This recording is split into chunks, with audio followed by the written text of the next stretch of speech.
The year is 2157. Humanity has just joined the Galactic Council after decades of proving they belong among the stars. Most alien species view humans as dangerous deathworlders, beings from a planet so harsh that it created monsters instead of civilized creatures. The Discovery. Captain Jake Reed sits on the bridge of the human exploration vessel, Terra's Hope. His crew of 12 includes his second-in-command, Lieutenant Anna Foster, Engineer Tom Blake, and Medical Officer Dr. Lisa Park. They are conducting routine patrol near the outer rim when their communications officer, Sam Chun, picks up a faint distress signal. The message comes from the peaceful Kello species, tall, blue-skinned beings, known throughout the galaxy for their art and philosophy. Their homeworld, Kello Prime, is under attack by the brutal Vrak Empire. The Vrak are conquerors who enslave entire civilizations and strip planets bare. The Kilos. Desperate plea. The transmission is weak and broken. Elder Nala, the Kilo's spiritual leader, appears on screen. Her normally bright blue skin is pale. With fear, behind her, explosions light up the sky. She speaks in the common galactic language, her voice shaking. Any ships receiving this message ... please help us. The Vrak have come with 100 war vessels. Our peaceful world has no weapons. They are taking our children as slaves. We have tried to contact the Galactic Council, but no response comes. If anyone can hear this ...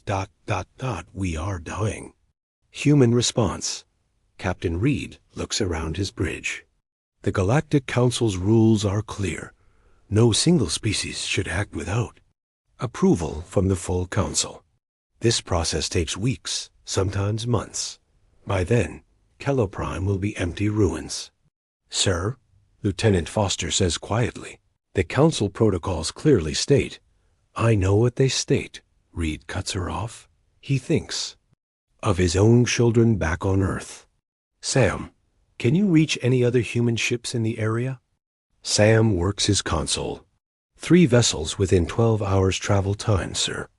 The cargo ship New York, the science vessel Darwin, and the military escort Titan's Fist. Reed makes his decision. Send them our coordinates and the Kello distress signal. Tell them we're going in. He pauses, knowing this could end his career. And send a message to Earth Command. Tell them humanity is about to show the galaxy what Deathworlders do when innocent people call for help. Preparation for war. Tom Blake, the engineer, starts checking weapon systems. Unlike most species who build ships for exploration and trade, humans build everything ready for war. Even their cargo ships carry defensive weapons.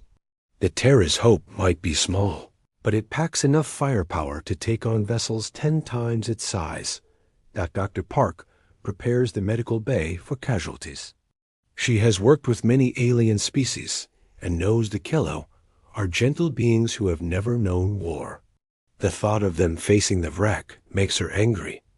Understanding the enemy, the crew reviews what they know about the Vrak Empire. The Vrak are large reptilian creatures with thick armor-like skin. They are strong but slow. Their ships are powerful but built for intimidation rather than real combat. They have conquered dozens of worlds, but always against species who cannot or will not fight back. No one has ever seriously resisted the Vrak. Most civilized species in the galaxy prefer diplomacy and surrender to violence. The concept of fighting to the death is foreign to them. But humans are different. Humans come from Earth, a world so dangerous that every day is a battle for survival. Humans evolved alongside predators, natural disasters, diseases, and countless threats. War is not foreign to them. It is part of their nature. The journey begins as the Terra's Hope jumps to faster-than-light travel toward Kello Prime. Reed addresses his crew. I know this goes against protocols. I know we might face consequences. But when innocent people cry for help, humans answer that call. We don't wait for committees or vote on whether suffering matters. The crew nods in agreement. Each of them joined the space service, not for glory or exploration, but to protect those who cannot protect themselves. Engineer Blake reports that the other human ships have confirmed they are coming. A small cargo vessel New York carries mining, explosives that can be converted to weapons. A science ship Darwin has advanced sensors and communication arrays. The military escort Titan's Fist carries enough firepower to level a small moon, setting up the conflict. As they travel through space, Sam monitors Vrak communications. The enemy is confident and careless. They speak openly about their plans to strip Kello Prime of all resources and sell the population as slaves to mining companies. The Vrak have no idea that death itself is coming for them. They are about to learn why the rest of the galaxy fears the humans from the Deathworld called Earth. Asterisk arrival at Kello Prime. The human fleet arrives at the Kello system 12 hours after receiving the distress call. What they see makes their blood boil. Kello Prime, once a beautiful world of crystal cities and floating gardens, is now a burning nightmare. Vrak ships circle the planet like vultures, firing on anything that moves. Captain Reed stands on the bridge of Terra's Hope, watching the destruction through the view screen. The other human ships have taken positions around his vessel. Captain Maria Santos of the New York, Dr. Robert Kim of the Darwin, and Commander Frank Miller of the Titan's Fist appear on his communication screen. 4 ships against 100. Santos says grimly, "I like those odds." Reed almost smiles. Only humans would find humor in such a situation. "Tom, what are we looking at?" Engineer Blake studies his sensors. Vrak fleet consists of mostly light cruisers and troop transports. They have 5 heavy battleships, but they're old designs. Their weapons are powerful, but slow to target. Their shields are strong, but take a lot of energy. Understanding Vrak tactics. Dr. Kim from the science vessel shares his analysis. The Vrak fight like bullies. They surround their enemies, demand surrender, and then destroy resistance slowly to create fear. They have never faced an opponent who fights back with real skill.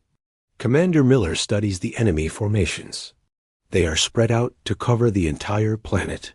Good for intimidation, bad for defense. If we hit them fast and hard, we can break their formation before they can regroup. Reed nods. What about the Kello? Dr. Park reports from her medical station. I'm detecting life signs in the major cities, but they're weak. The Vrak are using some kind of stunning weapon to keep the population helpless while they load them onto slave ships. The human plan. Reed makes the battle plan simple and brutal. The Titan's Fist will attack the heavy battleships head-on, using its superior weapons to destroy or disable them quickly. The Darwin will use its sensors to jam Vrak communications and coordinate human attacks. The New York will target the slave ships to prevent the Kello from being taken off-world. The Terra's Hope will hunt down the smaller Vrak vessels. Remember, Reed tells the other captains, we are not here to play by galactic rules. We are here to save lives. Use every advantage we have. The battle begins. The human ships attack without warning. This surprises the Vrak, who are used to enemies announcing themselves and trying to negotiate. Commander Miller's Titan's Fist opens fire on the largest Vrak battleship with everything it has. Human weapons are designed differently than most. Alien technology. Instead of energy beams that gradually wear down shields, human weapons use kinetic projectiles, metal slugs fired at incredible speeds that punch through armor. Like paper, the Vrak battleship's shields hold for exactly 3 seconds before the human railgun rounds tear through them and into the ship's hull. The massive vessel breaks in half and explodes. Vrak confusion. On the Vrak command ship, General Tor stares at his screens in shock. One of his most powerful vessels just died in seconds. His communications officer is trying to figure out what Happened. Sir, unknown ships have appeared in the system. They are attacking without warning. What species? Tor demands. Kello have no warships. Unknown, sir. Their weapons are different. They are not using energy beams. Tor studies the tactical display. 4 small ships against his entire fleet. Destroy them immediately. But the human ships do not fight like any enemy the Vrak have faced. They move fast, strike hard, and disappear before the Vrak can respond. Human pilots are trained from birth on a world where everything tries to kill them. They have reflexes and instincts that no other species can match. Human superiority. The New York, despite being just a cargo ship, disables 3 Vrak transports carrying Kello prisoners. Captain Santos uses mining charges as improvised weapons, creating explosions that cripple enemy engines without destroying the ships completely. Dr. Kim's Darwin proves that human science is as dangerous as human weapons. His sensors not only jam Vrak communications, but also overload their computer systems with feedback loops that cause enemy ships to shut down their own weapons. Captain Reed's Terra's Hope moves through the Vrak fleet like a shark among fish. His crew works with deadly efficiency. Tom Blake keeps the engines running at dangerous levels, pushing their ship beyond safety limits. Dr. Park treats injured crew members without missing a beat. Lieutenant Foster coordinates attacks with cold precision. Vrak panic. Within 1 hour, the human fleet has destroyed or disabled 30 Vrak vessels. General Tor realizes he is not fighting merchants or explorers. He is fighting something that should not exist, a species that makes war as naturally as breathing. What are they? He whispers as another of his ships explodes. His answer comes when Samchan broadcasts a message on all Vrak frequencies, speaking in their own language. This is the human fleet. You have attacked innocent people. Leave this system now, or we will destroy every one of your ships. The word human spreads through the Vrak fleet like a plague. Every species in the galaxy has heard stories about the Deathworlders from Earth.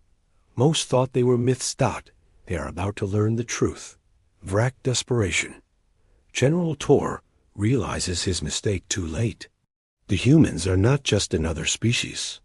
They are apex predators wearing the mask of civilization. Every tactical decision he makes is wrong because he cannot understand how creatures from a deathworld think. He orders his remaining ships to form defensive clusters. This works against normal enemies who attack predictably. But humans do not fight like civilized beings. They fight like earth animals, pack hunters, who use cunning and teamwork to bring down larger prey. The Terra's Hope and Darwin work together. Like wolves, Dr. Kim's science vessel uses its advanced sensors to find weak points in Vrak formations. Captain Reed's ship then strikes these weak points with surgical precision. Within minutes, another Vrak cluster falls apart as ships collide with each other or fire on their own allies by mistake, learning about Earth. As the battle continues, the Vrak try to understand their enemy by accessing galactic databases about human homeworld. What they find terrifies them. Earth is classified as a Class 12 Deathworld, the highest danger rating possible. It is a planet where the weather can kill, where the ground can swallow entire cities, where the water contains creatures that hunt. In packs, most galactic species would die within hours of landing on Earth's surface. But humans evolved there. They survived ice ages, volcanic eruptions, plagues, and predators that could tear apart modern starships. Every challenge that should have destroyed them only made them stronger and more dangerous. Human war philosophy.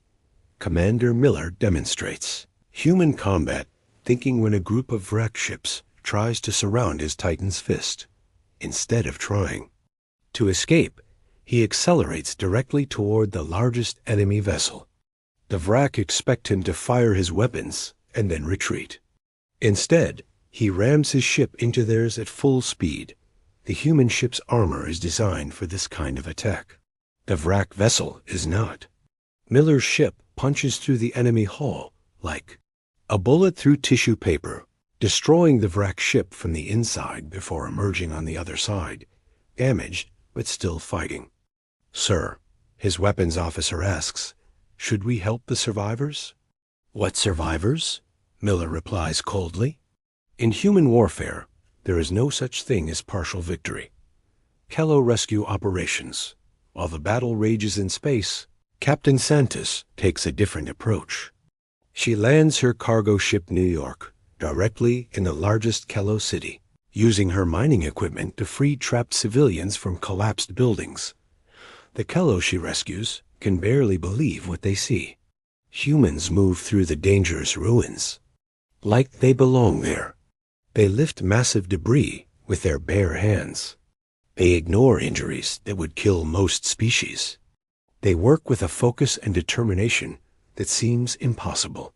Elder Nala, the Kello spiritual leader who sent the original distress call, watches in amazement as human crew members carry Kello children to safety. How can beings so violent also be so protective? She asks. Dr. Park, who came down to provide medical aid, smiles grimly. Because we know what it means to lose everything. We know what it means to fight for survival. And we know that protecting the weak is what separates civilization from chaos. Vrak command breakdown. General, Tor's command structure begins to collapse as human tactics spread confusion through his fleet. Vrak officers are trained to follow orders and maintain formation. But human attacks create chaos that makes organized. Response impossible. When Captain Reed's ship appears behind the Vrak command vessel without warning, Tor realizes the humans have been using stealth technology that his sensors cannot detect. Human ships can become invisible, strike without warning, and disappear before retaliation is possible. How do we fight ghosts? One of his officers asks in panic. We don't, Tor admits. We run. The human message. But running is not an option. Sam Chand has been monitoring all Vrak communications and broadcasts a message that freezes every enemy ship in space. This is the human fleet. We know you are trying to retreat. We know the location of every ship in your formation. You have two choices. Surrender immediately and leave the system, or we will hunt down every single one of you. We are humans from Earth. We do not forgive. We do not forget. And we never, ever give up. The message is delivered in perfect Vrak language, with tactical data showing that the humans have indeed tracked every enemy vessel. More terrifying, the message includes detailed information about Vrak military installations in other systems, information that should be impossible for outsiders to obtain. Vrak technological shock. The truth is that human information warfare is as advanced as their weapons. Dr. Kim's Darwin has been quietly infiltrating Vrak computer networks throughout the battle, copying their databases and learning their military secrets.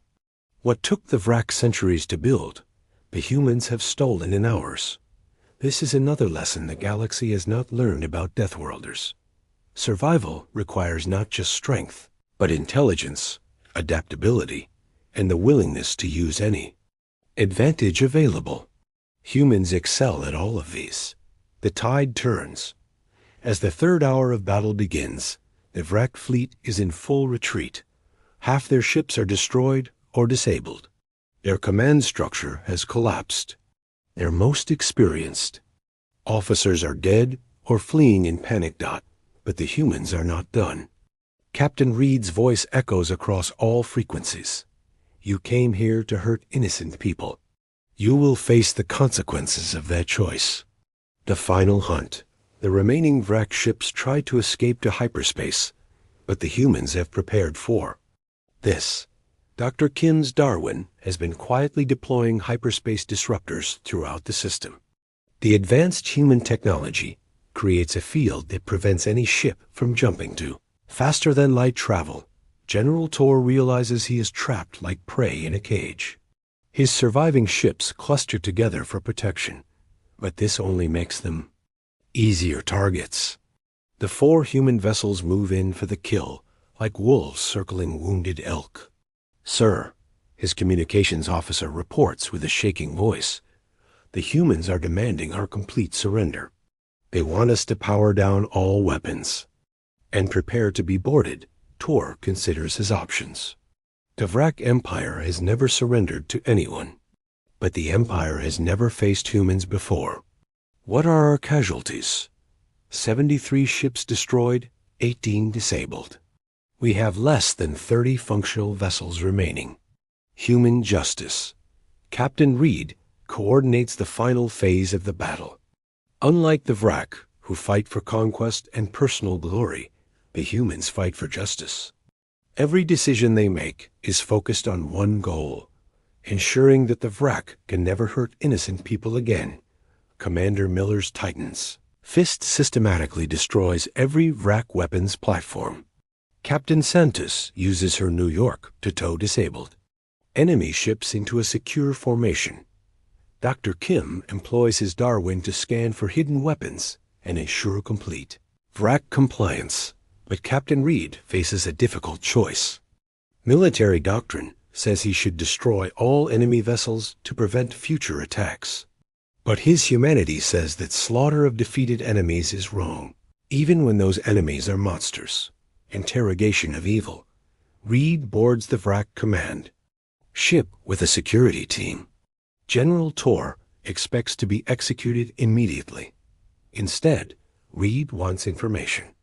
"How many other worlds has your empire attacked?" Reed asks. Tor remains silent, but human technology makes silence meaningless. Dr. Park has developed neural scanners that can read memories directly. The Vrak general's mind reveals the horrible truth. 47 civilizations destroyed, billions of beings sold into slavery, entire species extinct because of Vrak aggression. Reed's jaw tightens. Lieutenant Foster, send this information to Earth Command and the Galactic Council. The galaxy needs to know what the Vrak Empire has done. Kello gratitude. Down on the planet's surface, the Kello survivors gather in the ruins of their capital city. Elder Nala addresses the human crew members who saved them. "We do not understand your species. You are capable of violence beyond our imagination, yet you risk your lives to save strangers. You destroy your enemies without mercy, yet you are wounded with gentle hands. How can you be both destroyer and protector?" Dr. Park, who has been working for hours to help injured Kello civilians, looks up from her medical scanner. "Because that's what it means to be human. We fight monsters so others don't have to. We do terrible things so innocent people can live in peace." Tom Blake, the engineer, adds quietly, "My grandfather used to say that good people sleep safely at night because rough people are ready to do violence on their behalf. We are the rough people." Galactic response. News of the battle spreads across the galaxy faster than light-speed communication can carry it. The Galactic Council emergency. Session is called as Species, after Species learns that 4 human ships destroyed an entire Vrak invasion fleet. Consequences and costs. The victory comes with a price. 3 human crew members died in the battle. 7 more were seriously injured. The ships themselves are damaged and will need months of repairs. More seriously, humanity's relationship with the Galactic Council is now strained. Many species view the human intervention as dangerous precedent. If humans can attack anyone they consider evil, what stops them from attacking anyone who disagrees with them? Captain Reed knows his career is probably over. He will face court-martial when he returns to Earth.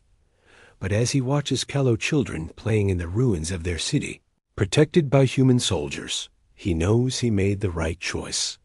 The Vrak ultimatum.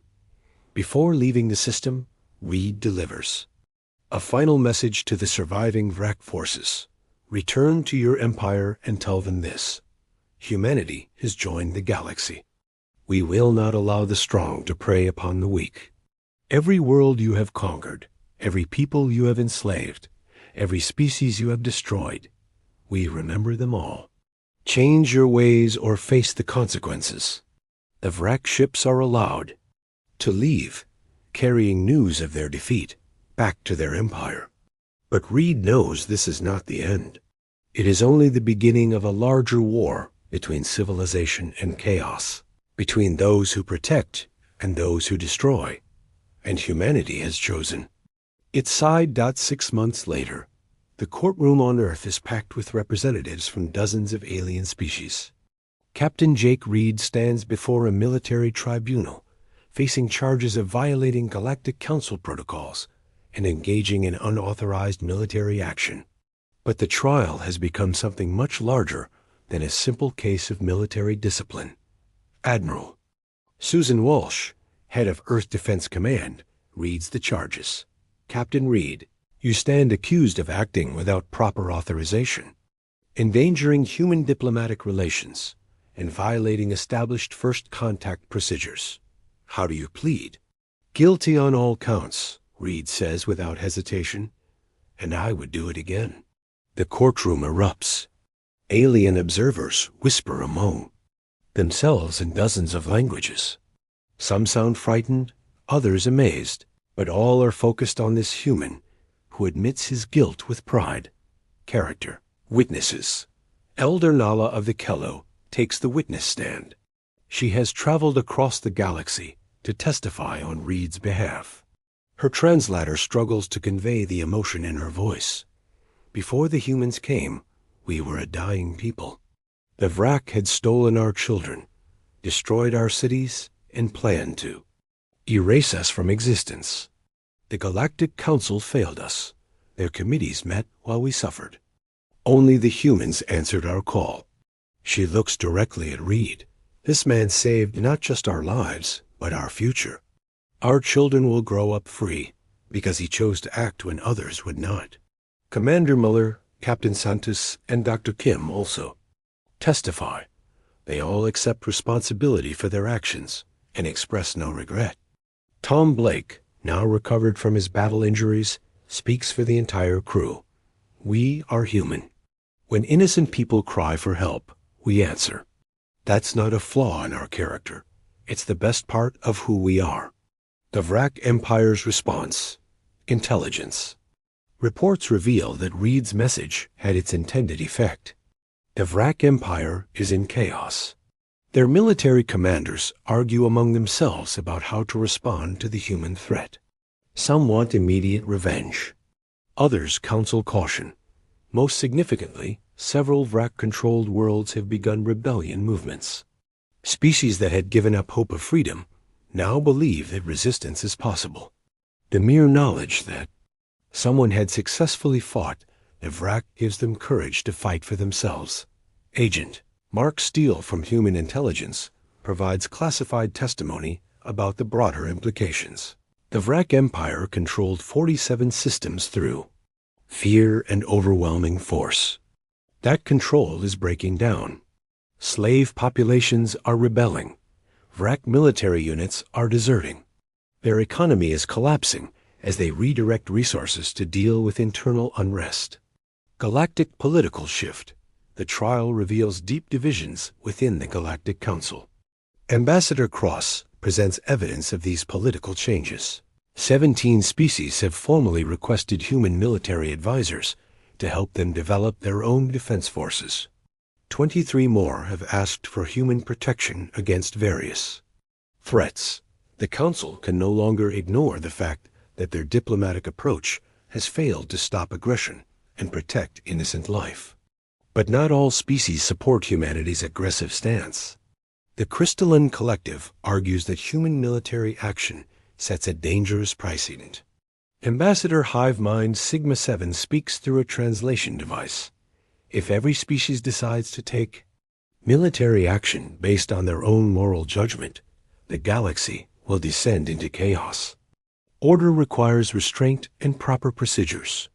Reed's response is direct. Your procedures let entire civilizations die while you debated. We stopped the killing. That's the difference between us. The verdict. After 3 days of testimony, the tribunal reaches its decision. Admiral Walsh announces the verdict.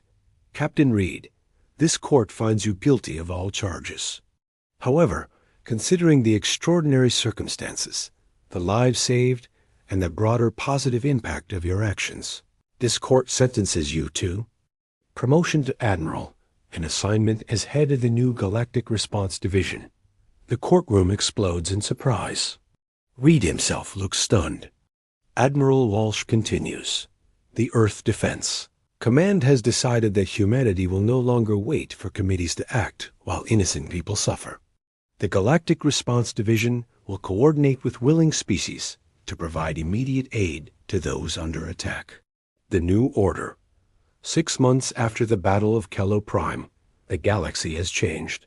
Humanity has become the unofficial guardian of peace and protector of the weak. Human ships patrol trade routes, investigate distress calls, and respond to threats that the Galactic Council considers too complicated for immediate action. More importantly, other species are learning from humanity's example. The peaceful Kello have begun developing their own defense forces, trained by human advisors. The merchant species of the Spiral Arm have formed a mutual protection alliance with Earth as its military backbone. The greater message. Admiral Reed stands on the observation deck of his new flagship, Justice's Edge, watching human and alien crews work together to prepare for their next mission. Lieutenant Foster, now promoted to captain, approaches with their orders. Sir, we have 3 distress calls. Slavers attacking a mining colony, pirates threatening a medical transport, and reports of wreck ships gathering near the outer rim. Reed smiles grimly, and we have work to do. As the human fleet jumps to hyperspace, their message spreads across the galaxy. Evil will not go unchallenged. The innocent will not stand alone, and those who prey upon the weak will face the fury of the Deathworlders from Earth. The galaxy is learning that humans meant exactly what they said. When good people call for help, humanity answers that call with total force.